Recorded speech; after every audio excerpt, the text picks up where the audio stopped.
কেষ্ট-কাজল জেলায় নির্বাচনে জয় বাম কংগ্রেসের। দীর্ঘ 12 বছর পর কয়থা সমবায় সমিতির নির্বাচন বাম কংগ্রেস জোট জয়লাভ করল। উল্লেখ্য, এই গুরুত্বপূর্ণ নির্বাচন বহুদিন ধরে আটকে ছিল। গতকাল অর্থাৎ রবিবার সেই গুরুত্বপূর্ণ নির্বাচনের ভোট হয়।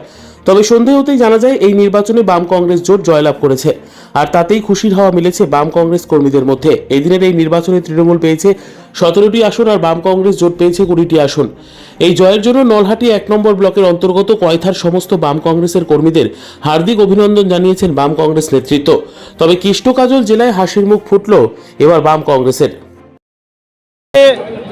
কি হয়েছে আজকে আমাদের কয়থা সমবায় যে আছে দীর্ঘ 12 বছর ধরে এখানে কোনো নির্বাচন ছিল না। সেই নির্বাচন আজকে আমাদের যে কয়থাতে হলো, সেখানে যে দুর্নীতি যে 12 বছর ধরে যে দুর্নীতির আখড়া করে রেখেছিল, শুধু ধরলেন আমাদের কয়থা বলে না, এই তৃণমূল সরকার যে 11 সালে আসার পর থেকে গোটা সারা রাজ্যে যে সমবায়গুলোকে আছে তারা বেআইনিভাবে ভেঙে এই সমবায়টাকে দুর্নীতির আখড়ায় পরিণত করেছিল। সেই আখড়া থেকে আজকে আমরা যেমন কয়থা সমবায়কে আমরা উদ্ধার করলাম, এইরকম যেখানে আমাদের সমবায় নির্বাচন হবে সেইখানে আমরা এই দুর্নীতির আখড়া থেকে আমরা এখানে আপনারা জয়লাভ করলেন। হ্যাঁ, আমরা এখানে জয়লাভ করেছি। আচ্ছা, আমরা বাম কংগ্রেস যে জোট প্রার্থী সেখানে আমরা। আপনার নাম? আমার নাম প্রশান্ত দে, সিপিএম নলহাটি এরিয়া কমিটির সম্পাদক। ধন্যবাদ। কলকাতা লেদার কমপ্লেক্স থানার শিরিশবাগান এলাকায় ভয়াবহ অগ্নিকাণ্ডে মৃত্যু হলো একজনের। মৃত ব্যক্তির নাম সুরজিৎ সর্দার। শিরিশবাগান এলাকায় ভাড়া বাড়িতে থাকতেন তিনি। এদিন দুপুরে ভাড়া বাড়ি থেকে আগুন বের হতে দেখে দমকলে খবর দেয় স্থানীয়রা। দমকলের 2টি ইঞ্জিন এসে আগুন নিয়ন্ত্রণে আনে। বন্ধ ঘর ভেঙে ভিতরে প্রবেশ করতেই চক্ষু চড়ক গাছ কার্যত পুড়ে ছাই সুরজিৎ সর্দারের দেহাংশ। কী কারণে আগুন, তদন্তে কলকাতা লেদার কমপ্লেক্স থানার পুলিশ। এবারে মানুষ সহজে পৌঁছবে সুন্দরবনে। আর চালু হলো বারুইপুর থেকে ঝড়খালি, গদখালি, চুনাখালি বাস পরিষেবা। এবারে মানুষ সহজে পৌঁছবে সুন্দরবনে। ফের চালু হলো বারুইপুর থেকে ঝড়খালি, গদখালি, চুনাখালি বাস পরিষেবা। দীর্ঘদিন এই পরিষেবা বন্ধ থাকায় মানুষকে ক্যানিং যেতে হয়রান হতে হচ্ছিল। বারুইপুর থেকে ক্যানিং যেতে অটো ভাড়া পড়তো 50 টাকা। এখান থেকে আবার গাড়ি পাল্টে ঝড়খালি, গদখালি কিংবা চুনাখালি যেতে হতো। যেমন প্রচুর সময় নষ্ট হতো, তেমনই লাগতো প্রচুর গাড়ি ভাড়া। তবে এবারে মানুষ সরাসরি বারুইপুর থেকে গদখালি, ঝড়খালি কিংবা চুনাখালি যেতে পারবে। এই বাস ভাড়া মানুষের আয়ত্তের মধ্যেই রাখা হবে বলে জানান বাস মালিক সংগঠন। পাশাপাশি 46টি বাস চলবে এই 3টি রুটে বলে জানিয়েছেন বাস মালিক সংগঠন। এদিন 3টি রুটের বাস পরিষেবার উদ্বোধন করেন পশ্চিমবঙ্গ বিধানসভার স্পিকার তথা বারুইপুর পশ্চিমের বিধায়ক বিমান বন্দ্যোপাধ্যায়। দক্ষিণ 24 পরগনা INTTUCর সভাপতি শক্তিপদ মণ্ডল, বারুইপুর পৌরসভার পৌরপ্রধান গৌতম কুমার দাস, হরিহরপুর গ্রাম পঞ্চায়েতের উপপৌরপ্রধান কমল মিত্র, কল্যাণপুর গ্রাম পঞ্চায়েতের উপপৌরপ্রধান সুরজিৎ পুরকায় সহ একাধিক ব্যক্তিত্ব। তো বন্ধ হয়ে গেছে, আবার আজকে শুরু হচ্ছে, মানে আগামী দিনে এই রুটটা চালানো সম্ভব হবে কি? খুবই সম্ভব হবে। সাধারণ মানুষের আগ্রহ প্রচুর। সুন্দরবন ভ্রমণকে কেন্দ্র করে বহু মানুষ আমাদের কাছে জানতে চান যে কিভাবে আমরা বাস রুটে যেতে পারি, এবং এটা একটা গেটওয়ে। যেমন ডায়মন্ড হারবার, সেটা বারুইপুর। আমাদের বিশেষ করে সুন্দরবনে যেতে গেলে পরে এই দুটো জায়গার ওপর অনেক চাপ বেশি হয়। এখানকার মানুষ যারা রয়েছেন তারা এই ব্যাপারটা অত্যন্ত সচেতন। অনেক ভালো প্যাসেঞ্জার হবে, কিন্তু বাস যারা চালাবেন তাদের একটু সতর্কতা নিয়ে বাসটা চালাতে হবে, সেটা আমরা এদের বলে দিয়েছি। RTR লোকজন আছে, পুলিশের লোকজন আছে, তাদের সহযোগিতা নিয়ে এই রুটটা ভালো রুট হবে। কতগুলো বাস চলবে আপাতত? 46টা বাস চলবে। বাস ভাড়া মোটামুটি কিরকম হতে পারে? সেগুলো ওদের বাসের একটা স্ট্রাকচার ওরা তৈরি করে এখানে চার্ট টানিয়ে দেবে, এবং মানুষের হাতে মানে তাদের ক্ষমতার মধ্যে যেন তারা যেতে পারেন সেটা তারা নিশ্চয়ই করবেন। প্রতিদিনই এই বাস চলবে? হ্যাঁ। সুন্দরবনের গেটওয়ে ঝড়খালি থেকে গদখালি যে বাস শুরু হলো, এই বাস চলবে তো নাকি বন্ধ হয়ে যাবে আবার কদিন? না, আমরা পরিষেবা পুনরায় চালু করেছি বিমানবাবুর উদ্যোগে, সহযোগিতায়। আমরা পূর্ণ সহযোগিতা পেয়েছি এবং বাস পরিষেবা আগামী দিন থেকে পূর্ণ মাত্রায় চালু করব, এই প্রতিশ্রুতি দিচ্ছি। কটা বাস চলবে এই রুটে? 46টা বাস আমরা চালু করছি। প্রতিদিন আপনারা অ্যাভেলেবেল পাবেন 40টা মিনিমাম। মানে কম মিনিট অন্তর, 1 ঘন্টা অন্তর? না, 15 মিনিট অন্তর আমরা বাস পরিষেবা চালু রাখার চেষ্টা করব। রুটটা কি থাকছে? রুটটা SD 33, SD 64, SD 63, 3টে রুটের বাস বারুইপুর থেকে 3 দিকে ভাগ হয়ে চলে যাবে। কোথায় যাচ্ছে? বারুইপুর থেকে গদখালি, বারুইপুর থেকে ঝড়খালি, বারুইপুর থেকে চুনাখালি। 3টে কি আলাদা রুট, আলাদা বাস? 3টে আলাদা রুট, আলাদা বাস। কিন্তু বারুইপুর থেকে ক্যানিং পর্যন্ত একইভাবে আমরা নিয়মে চালাবো। 3টে রুটের বাস ওখান থেকে ক্যানিং থেকে ভাগ হয়ে যাবে। বারুইপুর থেকে ক্যানিং অটো ভাড়া নেয় 50 টাকা করে।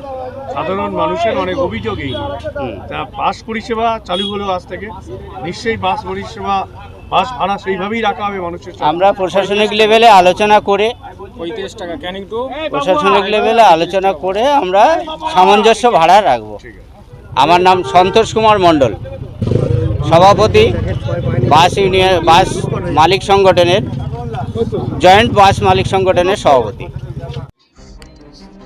আইপিএলে ধাঁচে ক্রিকেটারদের নিলাম পর্ব ইসলামপুরে। শীত পড়তেই সরগরম ক্রিকেটের আসর, তাতেই স্বাভাবিকভাবেই প্রভাব ফেলেছে আইপিএল ঘরানা।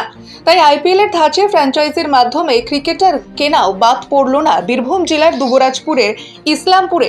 আইপিএল অর্থাৎ ইন্ডিয়ান প্রিমিয়ার লিগ, কিন্তু দুবরাজপুরের ইসলামপুর যে আইপিএল খেলা শুরু হবে সেটা হলো Islampur premier league.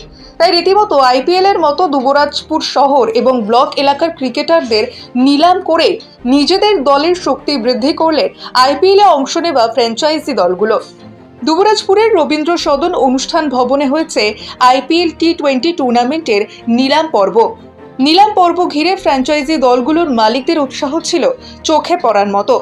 Raina Royals, Ananya 11, fast Riders, MG Royals, bike zone, blaster, SRC king, Marcos নামে 7টি ফ্র্যাঞ্চাইজি অংশ নিয়েছিল এই আইপিএল অর্থাৎ ইসলামপুর প্রিমিয়ার লিগের নিলাম পর্বে। এদিন উপস্থিত ছিলেন দুবরাজপুর পৌরসভার পৌরপতি পীযূষ পাণ্ডে, উপপৌরপতি মির্জা সৈকত আলী, দুবরাজপুর পঞ্চায়েত সমিতির বন ও ভূমি কর্মাধ্যক্ষ রফিউল হোসেন খান, পূর্ত কর্মাধ্যক্ষ শেখ মহিন, দুবরাজপুর পৌরসভার কাউন্সিলর শেখ নাজির উদ্দিন, মানিক মুখার্জি, সাগর কুণ্ডু, অর্জুন চৌধুরী, বিশিষ্ট আইনজীবী স্বরূপ আচার্য, বিশিষ্ট শিক্ষক রামতনু নায়ক, অরবিন্দ চ্যাটার্জি সহ ক্রীড়াপ্রেমী মানুষজন। এদিন উপস্থিত অতিথিদের আয়োজকদের পক্ষ থেকে উত্তরীয় পরিয়ে সংবর্ধিত করা হয়। আইপিএল অর্থাৎ ইসলামপুর প্রিমিয়ার লিগের সদস্য শেখ সাদ্দাম জানান, 150 ক্রিকেটারকে নিয়ে নিলাম পর্ব হয়েছে। 3টি ক্যাটাগরিতে ক্রিকেটারদের ভাগ করা হয়েছে, যথাক্রমে 700 টাকা, 900 টাকা এবং 1200 টাকা। আমরা কোনো ব্যক্তিগত কোনো কারো একা উদ্যোগ নয়, আমরা ইসলামপুরের সমস্ত ক্লাব থেকে কিছু কিছু সদস্য নিয়ে এবং ইসলামপুরের ইয়ং জেনারেশন সকলকে নিয়ে আমরা একটা টুর্নামেন্ট করছি পুরো ইন্ডিয়ান প্রিমিয়ার লিগের ধাঁচে, আইপিএল অর্থাৎ ইসলামপুর প্রিমিয়ার লিগ। আজকে সেই প্লেয়ার নিলাম আজকে হবে। 150 জন প্লাস প্লেয়ার আছে, তাদের আজকে নিলাম পর্ব আজকে শুরু হচ্ছে। 3টে ক্যাটাগরিতে আমরা প্লেয়ার ভাগ করেছি, 700 টাকা, 900 টাকা এবং 1200 টাকা, এবং প্লেয়ারের এই 3টে ক্যাটাগরি থেকে আমরা ভাগ শুরু করব, নিলাম শুরু হবে। কিভাবে করবেন?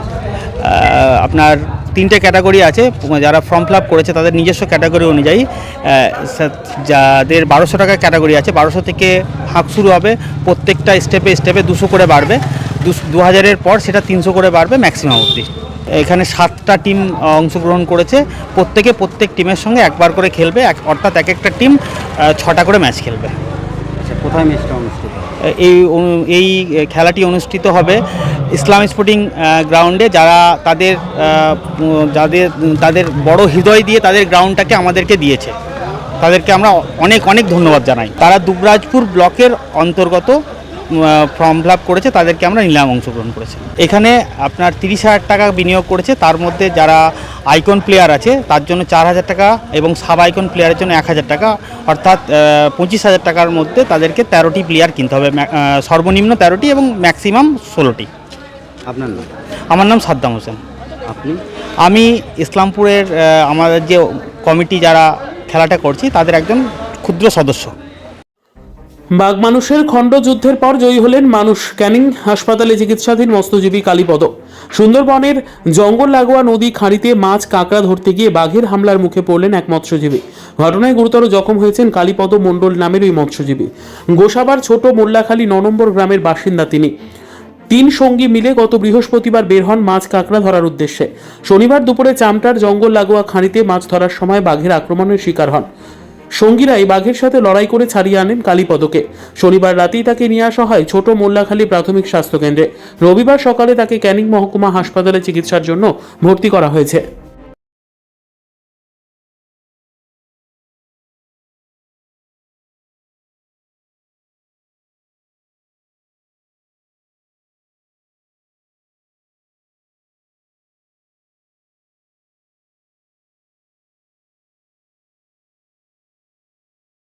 জঙ্গলে কাঁকড়া ধরতে গিয়ে খালের মধ্যে যাই, আর ওই বাঘ এসে লাভ মারে এসে পড়ে সাইড থেকে এসে ছুটে লাভ মারে পড়ে ছুটে এসে কামড়ে দিলে। কোন জঙ্গল হয়েছে? এটা হচ্ছে গিয়ে তোমার ওই চামটা জঙ্গল। চামটা কজন গিয়েছিলেন? 3 জন। 3 জনই মাছ ধরতে গেছিলেন? হ্যাঁ। আপনাদের কাছে বৈধ পাস ছিল? হ্যাঁ, আমার পাস ছিল, কিন্তু আমার রেস্টি মালিক মরে যাওয়াতে আমার পাসটা বন্ধ হয়ে আছে। কেননা 70,000 টাকা রেস্টি পাস কেটে সেই পাসটা মালিক মারা গেছে বলে আর আমার পাইনি। আমি এখন বিনা রেস্টির মতন দিয়ে আমি ওদের নেবো গেছি, সংসার চলছে না বলে। কতটা আতঙ্কে মানে ভুগছিলেন? আমার কোনো আতঙ্ক আসেনি, কোনো ভয় আসেনি, শরীরে কিচ্ছু হয়নি। আমার কোনো ভয় আসেনি শরীরে যে আমি বাঁচবো কি মরে যাবো। মানে বাঘ যখন আক্রমণ করলো কিভাবে বাঁচলেন তার থেকে? বাস আমি হচ্ছে গিয়ে ওই বাঘ এসে লাভ মারি এসে যখন বনের তো লাভতে ফুটেছে, পুড়ে এসে এই জায়গায় একটা থাবো মারিয়েছে, পিছন দিক থেকে থাবো মারিয়েছে, মালিক এখান থেকে থাবোটা হাতে গেলে আসে এই জায়গায় একটুখানি আঙুলে কেড়ে আঙুল পেতেছে বাঘের। তারপরে ও লাভ মারি উঠে এই জায়গা কামড়িয়েছে, দাঁড়িয়ে নেওয়া অবস্থা তো নিয়ে আমার টানিয়ে নিয়ে বনের ফেলে নিয়ে যাবে চিন্তা ভাবনা। তারপরে আমার পাশের লোক ছিল, ওরা এসে দাঁড় লাঠি নিয়ে যখন ছুটে আসে, ও তখন লাভ মারি ও যেমন উঠে যায়। মানে আপনার সঙ্গে 2 জন ছিল, ওনারাই আপনাকে বাঁচিয়েছে? তারপর কিভাবে এলেন ওখান থেকে?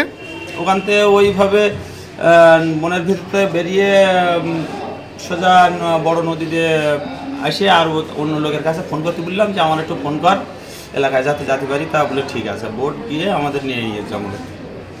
আচ্ছা, তারপর ওখান থেকে ছোট মোল্লাখালী এলেন? হ্যাঁ, প্রধান বললো যে আমার এখানে আয়। আচ্ছা, তাই ওখানে গিয়েলাম, রাত্রি ওই হসপিটালে তো যাওয়া।